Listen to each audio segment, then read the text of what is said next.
If we start with ourselves, we can do what Gabor recommends, which is to first notice when authenticity isn't there, and then apply that same curiosity and gentle skepticism to the limiting beliefs that are taking its place. You can ask yourself, why do I want my daughter to get all A's? Why is it so important for me that my son is the best pitcher in his league and go to a D1 college? Why can't I get comfortable with my daughter dating girls? We know authenticity isn't there when we feel tension, anxiety, irritability, regret, depression, or fatigue. It wears on us to not be authentic. So we need to ask, what do we fear when we exert these expected outcomes on our kids? And where did those fears come from? If you can even say, I'm really scared to let go of this. I am scared to be myself in this situation. That in itself is a start toward authenticity. Welcome back. You are listening to Hope Stream. This is the podcast for you if you are parenting or co-parenting a child who is misusing substances, in active addiction, in a treatment program, or the early stages of recovery. I am Brenda Zane, your host and a parent who has been through it all. And this is where we talk about hard things, the frustrating things, and also the hope-filled things. You will hear from experts, and from time to time, you will hear from me with words of encouragement or things that might help you as you ride the crazy roller coaster with your child. And if you want to learn more about me and how I support parents in my work, you can go to my website, brendazane.com.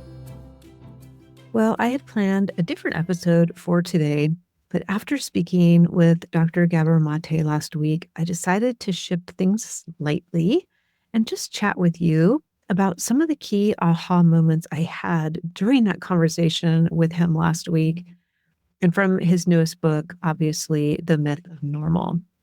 Also, before we jump in, I want to apologize in advance for any extra background noise you might hear today, and also if you're listening in real time, then in the next few months, because there is a construction site directly across the street from me where they are building 40 townhouses. And between that and the leaf blowers at our townhouse development and garbage day on Wednesdays, it can get really tricky to find a quiet time to record. So now that you are aware of the day-to-day struggles of a podcaster, we will dive in, and thank you in advance again for understanding. There is so much in The Myth of Normal that it's really hard to boil it down. So I will do my best. I would really encourage you to get it and take your time reading through it. It is a lot. It is a massive book. It covers so much ground, but it is definitely worth a read. When I step back from all of the individual learnings and light bulb moments I had, both reading the book and also in speaking with Gabor, which, by the way, he insisted that I call him rather than Dr. Maté. So if you think I'm being disrespectful, that is his request. What really settled inside of me after this experience was the need for self-awareness and self-compassion at a personal level, and the dire need for a shift to a more compassionate approach to supporting parents in our country, in the US, but even just compassion at a societal level. So I want to start with this concept of self-awareness and compassion. After reading 502 pages, I felt such a sense of awe and relief about the fact that we are genuinely shaped both for good and for bad by our environment.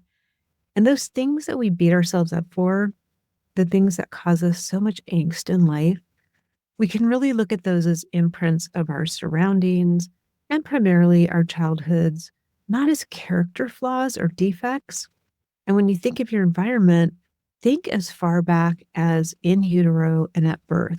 And if you did listen already to episode 131 with Gabor Maté, you will have heard the story of my son's birth and how that has affected him. Side note, One of the many things I appreciate about this book are the 43 pages of notes and references to all of the studies and the research that are mentioned and referenced in this book. They provide the background and the validation for the concepts that Gabor Maté writes about. I think that's important because some of the things he talks about might be contradictory to what we have heard or been taught all of our lives. So I really appreciate that level of backup. So back to self-awareness and compassion. I want to read a short bit from the end of the book that I think beautifully sums up what we need to keep front and center in our minds and in our hearts. It all starts with waking up to what is real and authentic in and around us and what isn't, waking up to who we are and who we're not, waking up to what our bodies are expressing and what our minds are suppressing, waking up to our wounds and our gifts, waking up to what we have believed and what we actually value, waking up to what we will no longer tolerate and what we can now accept, waking up to the myths that bind us and the interconnections that define us, waking up to the past as it has been, the present as it is, and the future as it yet may be. Waking up most especially to the gap between what our essence calls for and what, quote, normal has demanded of us. We are blessed with a momentous opportunity, shedding toxic myths of disconnection from ourselves, from one another, and from the planet. We can bring what is normal and what is natural bit by bit closer together. It is a task for the ages, one that can redeem the past, inspire the present, and point to a brighter, healthier future. It is our most daunting challenge and greatest possibility. I will say, as we are waking up to what's real and authentic and to the things that have happened in our families and to our kids, we need to be very careful not to fall into a blame spiral and ruminate on what could have been or what should have been. I have talked with many people in the past week who've expressed this sentiment that knowing what they know now, they can see how their child's path could have been different, that they might have been able to steer things in a better, healthier direction. My thoughts on that are twofold. One, yes, things might have been different if we'd been more aware of some of the circumstances and traumas we and our kids have experienced, and therefore we might have changed our approach to life and to parenting. And two, there's a good chance that things would have turned out the same. So spending time being consumed with wonder and guilt about what cannot be changed now is truly a waste of our energy. What is worth our energy, I think, is being open to learning, open to digging into parts of ourselves that might be painful and ugly to look at, and then applying learnings that we find there to bettering who and how we are today and tomorrow, and that will impact future generations. We should be able to step back from books like The Myth of Normal or In the Realm of Hungry Ghosts, When the Body Says No, or the documentary of Gabor Maté's work, The Wisdom of Trauma, and be okay to sit with the knowledge that the way we are makes sense. It's all connected. And also that we can change and be different. As a parent, looking at ourselves as an essential piece of the difficult, dizzying puzzle that we're facing with our kids is so hard. And if we don't do that, and we don't open ourselves to examination and growth, we will stay stuck in the same patterns and cycles that we've been in, sometimes for many generations. So that is one huge aha I took away from the book and my time with Gabor was the dire need for self-reflection, awareness, and compassion. The second major takeaway for me is the non-debatable link between stress and illness. In the book, Gabor talks about how our social and economic culture generates chronic stressors that undermine our well-being in very, very serious ways. He talks about how in laboratories, scientists grow cultures, which are biochemical broths that they custom make to promote the development of a specific organism. If you assume that the microbes in that culture start out healthy, then a well-maintained culture should lead to healthy growth and development. If the same organism begins to show unhealthy traits at unprecedented rates, or if they fail to thrive, it's either because the culture's been contaminated or it was the wrong mixture in the first place. Either way, you can say it's a toxic culture that isn't compatible for the creature it is supposed to be supporting and nurturing. But worse than that, the environment is dangerous to the existence of the organism.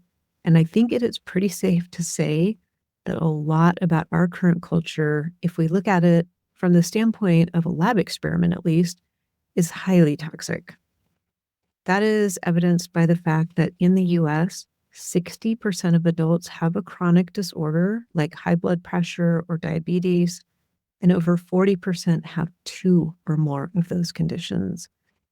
And nearly 70% of Americans are on at least one prescription drug, and more than half take 2. In Canada, depression and anxiety are the fastest growing diagnoses.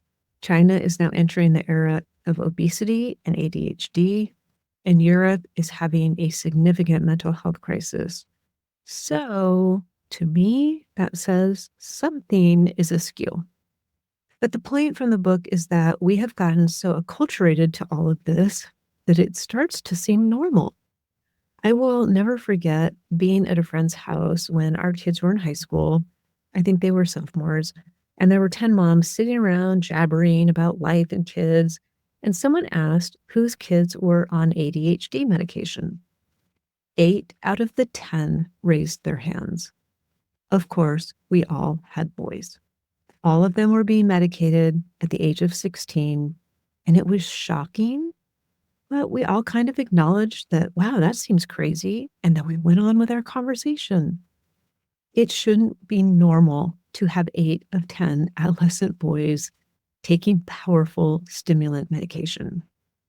Chapter 23 is one that stopped me in my tracks. The title is Society's Shock Absorbers: Why Women Have It Worse. And whoa, it is eye-opening for sure. Women suffer chronic illness of the body, things like chronic pain, migraines, fibromyalgia, irritable bowel syndrome, and autoimmune conditions like rheumatoid arthritis and lupus, and are more likely to be diagnosed with mental illness than men. And the medical community, for the most part, considers this to be a mystery. If you have been diagnosed with one of these conditions, male or female, think back to all of the doctors that you've seen. How long is the average appointment? And how many of them asked you about your life, your stressors, your childhood experiences, or your family situation? I'm guessing very few, if any. If you look at our culture, it is one that subtly and not so subtly pressures women to suppress who they are, stuff their emotions, be nice, be helpful and polite, and ignore what is happening in our bodies. The term Dr. Maté uses is self-silencing, which he describes as the tendency to silence one's thoughts and feelings to maintain safe relationships, particularly intimate relationships. And by safe, don't just think physically safe, which is definitely true, but emotionally safe as well. We talked about it briefly in the interview, but I just want to again highlight the link between parent or caregiver stress and disease. Research has discovered that when people feel threatened and insecure, especially over a prolonged period of time, our bodies are programmed to turn on inflammatory genes, which are the precursors to these diseases and conditions that we've been talking about. So please take note. For you as the parent or the primary caregiver to your son or daughter who is struggling, and anyone else who you might be caring for right now, it is vitally important for your health and longevity to surround yourself with people and practices that will, at least from time to time, give you some space to get some rest and nurture yourself. Find a therapist who you can work through and talk about your emotions with. And this work absolutely includes a very healthy dose of self-compassion. I could literally spend a couple of hours just on this topic of stress and illness, but I know you're going to read the book. So I will move on to another subject that is so important for us to understand as parents, and that is authenticity. The book, Hold On to Your Kids, was co-authored by Drs. Gordon Neufeld and Dr. Maté, and I think Dr. Neufeld beautifully summed up what young people need most. Children must feel an invitation to exist in our presence exactly the way they are. With that in mind, the parent's primary task, beyond providing for the child's survival requirements, is to emanate a simple message to the child in word, deed, and most of all, energetic presence, that he or she is precisely the person they love, welcome, and want. The child doesn't have to do anything or be any different to win that love. In fact, cannot do anything, because this abiding embrace cannot be earned, nor can it be revoked. It doesn't depend on the child's behavior or personality. It is just there, whether the child is showing up as good or bad, naughty or nice. I've had so many experts on this podcast talking about how parents need to let go of their expectations and desired outcomes for their kids and let them be who they are. And I consistently hear from parents that that is one of the hardest things for them to do. So in that case, we go back to the very hard and uncomfortable work of examining ourselves and why we so badly need and want our kids to do certain things. Get the right grades, play the right sport, and not just the sport, but the position in that sport. Get accepted to the specific college or family of colleges. End up with the right career and a socially acceptable family unit. And all of those things aren't bad. But if we stuff our kids into our desired mold, it doesn't allow them to choose for themselves who and what they are and want to be. And that is dangerous. If we start with ourselves, we can do what Gabor recommends, which is to first notice when authenticity isn't there, and then apply that same curiosity and gentle skepticism to the limiting beliefs that are taking its place. You can ask yourself, why do I want my daughter to get all A's? Why is it so important for me that my son is the best pitcher in his league and go to a D1 college? Why can't I get comfortable with my daughter dating girls? We know authenticity isn't there when we feel tension, anxiety, irritability, regret, depression, or fatigue. It wears on us to not be authentic. So we need to ask, what do we fear when we exert these expected outcomes on our kids? Are there truths and emotions that I am withholding that need to be expressed? And where did those fears come from? If you can even say, I'm really scared to let go of this. I am scared to be myself in this situation. That in itself is a start toward authenticity. And the last subject I want to touch on today, because it's something I see so many parents wrestle with, me included, is anger. Anger is one of the emotions we most often try to deny and banish from our children and ourselves. But that's all it is. It's an emotion, just like joy or excitement. So why are we so afraid of anger? Why were we taught that it is a bad thing? Unhealthy anger is what we often see. That can look like that blind rage, a lack of control, venom, resentment, and explosive outbursts.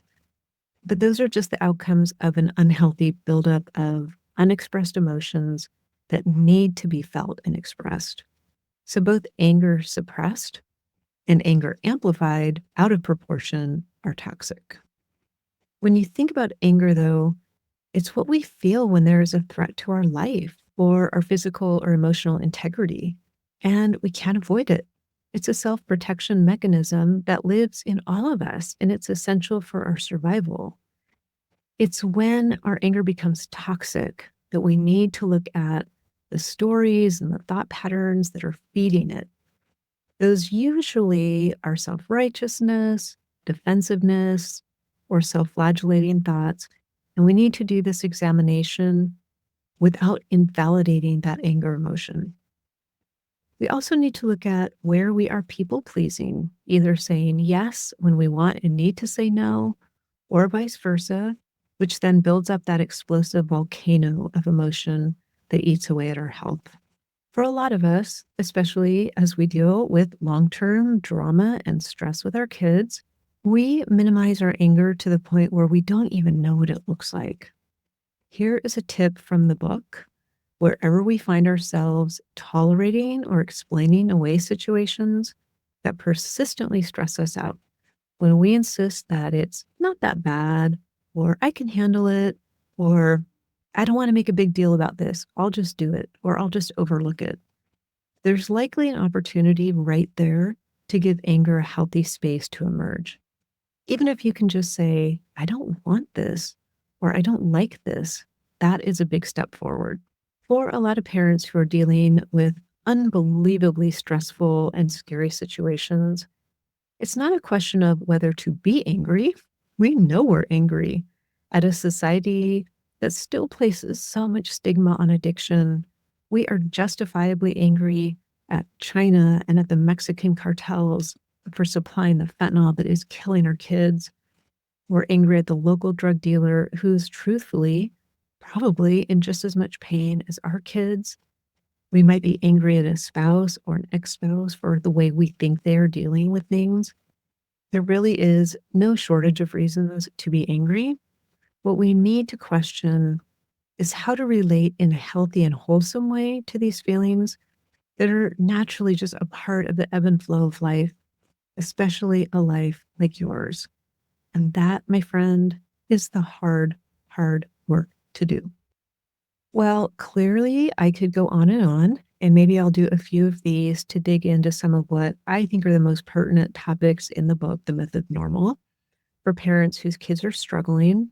There are so many other critical topics I want to talk about, including attachment, self-inquiry, sensitivity and vulnerability, ADHD, self-harm, of course, addiction and trauma, and the ways that Dr. Maté shares that we can start to heal.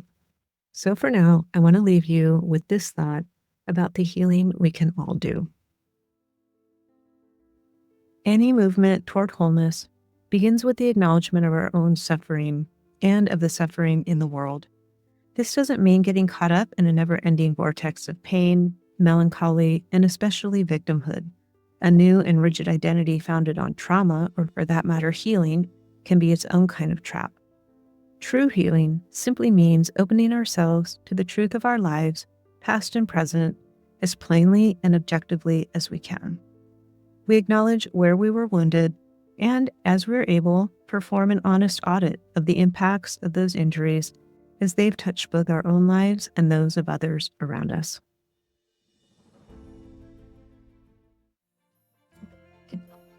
Okay, that is it for today. If you would like to get the show notes for this episode, you can go to brendazane.com/podcast. All of the episodes are listed there, and you can also find curated playlists there, so that's very helpful. You might also want to download a free ebook I wrote. It's called Hindsight: 3 Things I Wish I Knew When My Son Was Misusing Drugs. It'll give you some insight as to why your son or daughter might be doing what they are. And importantly, it gives you tips on how to cope and how to be more healthy through this rough time. You can grab that free from brendazane.com/hindsight. Thank you so much for listening. I appreciate it. And I hope that these episodes are helping you stay strong and be very, very good to yourself. And I will meet you right back here next week.